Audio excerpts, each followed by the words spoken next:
মার্কিন প্রশাসনের ক্ষমতার পালাবদলে পরিবর্তন এসেছে ভূরাজনীতিতেও। ডোনাল্ড ট্রাম্প আবারও যুক্তরাষ্ট্রের প্রেসিডেন্ট হিসেবে শপথ গ্রহণ করলে ইরানকে ঘিরে শুরু হয় জল্পনা কল্পনা। কারণ যুক্তরাষ্ট্রের মসনদে পরিবর্তন আসলেই এর বড় একটা প্রভাব পড়ে মধ্যপ্রাচ্যের দেশ ইরানে। ইসরায়েলের প্রধানমন্ত্রী বেনিয়ামিন নেতানিয়াহুর আগ্রাসন এবং যুক্তরাষ্ট্র সহ পশ্চিমাদের মধ্যপ্রাচ্যে প্রভাব বলয় তৈরিতে মাথাচাড়া দিয়ে উঠছে ইহুদিবাদী শাসন। তবে অঞ্চলটিতে পশ্চিমা বলয়ের বিরুদ্ধে একমাত্র দেশ হিসেবে প্রতিরোধ বলয় গড়ে তুলেছে ইরান। সহযোগী হিসেবে ফিলিস্তিনের স্বাধীনতাকামী সংগঠন হামাস, লেবাননের সশস্ত্র গোষ্ঠী হিজবুল্লাহ এবং ইয়েমেনের হুথি বিদ্রোহীরা মুখ্য ভূমিকা পালন করে আসছে। যদিও ট্রাম্প হোয়াইট হাউসে ফেরায় মধ্যপ্রাচ্যকে ঘিরে নতুন পরিকল্পনায় নেমেছে মার্কিন প্রশাসন। ইরানকে একঘরে করতে ষড়যন্ত্রের ছক এঁকেছে ট্রাম্প ও নেতানিয়াহু। এমন পরিস্থিতিতে কোন পথে হাঁটবেন আয়াতুল্লাহ আলী খামেনি? গত বছরের ডিসেম্বরে বিদ্রোহী সংগঠন হায়াত তাহরির আল শামের কঠোর আন্দোলনের মুখে পতন হয় সিরিয়ার প্রেসিডেন্ট বাশার আল আসাদের রাজত্ব। মধ্যপ্রাচ্যে ইসরায়েলি শাসনের বিরুদ্ধে সবসময় প্রতিবাদী কণ্ঠস্বর ছিল আসাদ সরকারের। সিরিয়াকে পাশে নিয়ে পশ্চিমা বলয় ভাঙতে মরিয়া ছিলেন ইরানের সর্বোচ্চ ধর্মীয় নেতা আয়াতুল্লাহ আলী খামেনি। কিন্তু প্রেসিডেন্ট আসাদের পতন হলে ইরানকে কিছুটা দুর্বল ভাবতে শুরু করে যুক্তরাষ্ট্র সহ পশ্চিমা বিশ্ব। সেই সাথে নতুন মার্কিন প্রেসিডেন্ট ডোনাল্ড ট্রাম্পের শপথ নেয়ার অপেক্ষায় থাকেন ইসরায়েলের প্রধানমন্ত্রী নেতানিয়াহু। পুরো মধ্যপ্রাচ্যকে পশ্চিমাদের শাসনে নিয়ে আসতে গত 4 ফেব্রুয়ারি ওয়াশিংটন সফরে যান নেতানিয়াহু। নতুন মার্কিন প্রেসিডেন্ট ট্রাম্পের সাথে হোয়াইট হাউসের ওভাল অফিসে আলোচনায় বসেন ইসরায়েলের প্রধানমন্ত্রী। ইরানকে একঘরে করতে ষড়যন্ত্রের ছক আঁকেন দুই নেতা। আর সেটার প্রথম পদক্ষেপ হিসেবে ট্রাম্পের সেই পুরনো ম্যাক্সিমাম প্রেসার স্ট্র্যাটেজি ঝালাই করে নেয় হোয়াইট হাউস। মেমোরেন্ডামে সইয়ের মাধ্যমে ইরানের বিরুদ্ধে আবারও নিষেধাজ্ঞার যুদ্ধে জড়িয়ে পড়ে ট্রাম্প প্রশাসন, যার মূল লক্ষ্য ইরানকে পারমাণবিক ও ক্ষেপণাস্ত্র কর্মসূচি থেকে আটকানো।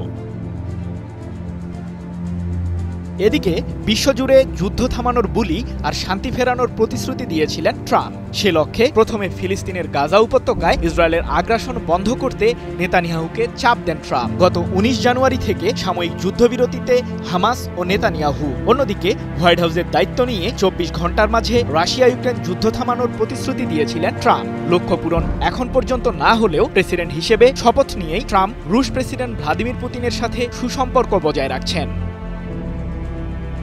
সম্প্রতি রুশ ইউক্রেন যুদ্ধের ইতি টানতে সৌদি আরবের রাজধানী রিয়াদে রাশিয়া ও মার্কিন প্রশাসনের প্রতিনিধি দল বৈঠকে বসে। যুদ্ধবন্ধের বার্তা না আসলেও আলোচনা ফলপ্রসূ হয়েছে বলে জানিয়েছেন ট্রাম্প। সেই সাথে পুতিনের ওপর থেকে সব ধরনের মার্কিন নিষেধাজ্ঞা প্রত্যাহারের সিদ্ধান্তও নিয়েছে নতুন মার্কিন প্রশাসন। এর পেছনে লুকিয়ে আছে ট্রাম্প ও নেতানিয়াহুর ইরানকে ঘিরে গভীর ষড়যন্ত্র। কিন্তু কিভাবে? ডোনাল্ড ট্রাম্প প্রেসিডেন্ট হিসেবে শপথ নেয়ার মাত্র 3 দিন আগে গত 17 জানুয়ারি রাশিয়া সফরে যান ইরানের প্রেসিডেন্ট মাসুদ পেজেশকিয়ান। সিরিয়ার বাশার আল আসাদ সরকারের পতনের পর এটি ছিল ইরানের সর্বোচ্চ মহলের প্রথম রুশ সফর। ওই সফরে রুশ প্রেসিডেন্ট পুতিনের সাথে বিভিন্ন কৌশলগত চুক্তি করেন প্রেসিডেন্ট পেজেশকিয়ান। শিক্ষা ও প্রযুক্তির পাশাপাশি পারমাণবিক কার্যক্রম এগিয়ে নিতে ইরানের পাশে থাকার প্রতিশ্রুতি দেন পুতিন। আর এর মাধ্যমেই মধ্যপ্রাচ্যে পশ্চিমা বলয় নিয়ে চিন্তায় পড়েন নেতানিয়াহু ও মার্কিন প্রশাসন। রুশ ইরান জোট ভাঙতে নীল নকশা তৈরিতে মনোযোগ দেয় যুক্তরাষ্ট্র। তবে শুধু যে রাশিয়ার সাথে জোট বেঁধেছে ইরান, বিষয়টি ঠিক তেমন নয়। চীনের সাথেও শক্ত বন্ধুত্বে জড়িয়েছে ইরান। চীনা মুদ্রা ইউয়ানের মাধ্যমে বাণিজ্যিক সম্পর্ক শুরু করেছে তেহরান, যার কারণে মার্কিন ডলারের উপর ইরানের নির্ভরশীলতা অনেকটাই কমে এসেছে। এদিকে প্রতিরক্ষা খাতে শক্তি অর্জন করতে নিজেদের বিজ্ঞানীদের সহায়তায় নতুন প্রজন্মের ড্রোন এবং আধুনিক ক্ষেপণাস্ত্র তৈরি করছে ইরান। এরই মধ্যে 3টি ভূগর্ভস্থ ক্ষেপণাস্ত্র শহর প্রতিষ্ঠা করেছে আয়াতুল্লাহ আলী খামেনির নেতৃত্বাধীন দেশটি। এসব ক্ষেপণাস্ত্র শহরে প্রস্তুত রাখা হয়েছে মাঝারি পাল্লার হাইপারসনিক ব্যালিস্টিক ক্ষেপণাস্ত্র। অন্যদিকে আগামী অক্টোবরের মধ্যে পারমাণবিক ইস্যুতে ইরান যুক্তরাষ্ট্রের সাথে সমঝোতায় না গেলে ইসরায়েলের সহায়তায় তেহরানে হামলা চালাবে ট্রাম্প প্রশাসন, এমন সতর্কবাণী দিয়েছেন ইউরোপের একজন কূটনীতিক। তবে ইসরায়েলে পাল্টা হামলা পরিচালনা করতে অপারেশন ট্রু প্রমিস 3 প্রসঙ্গে ব্যাপক প্রস্তুতি নিয়েছে ইরান। ইহুদিবাদী শাসনের ধ্বংস নিশ্চিত করতে যে কোনো সময় নেতানিয়াহুকে লক্ষ্য করে হামলা চালাবে ইরান, এমন হুঁশিয়ারি এসেছে ইসলামিক বিপ্লবী গার্ড কর্পস IRGCর সর্বোচ্চ মহল থেকে, যার কারণে উত্তেজনার পারদ বেড়েছে পুরো মধ্যপ্রাচ্যে।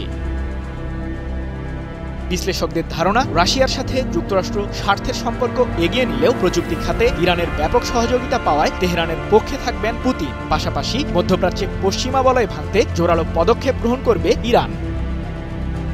সৃজন মাহমুদ, নিউজ 24।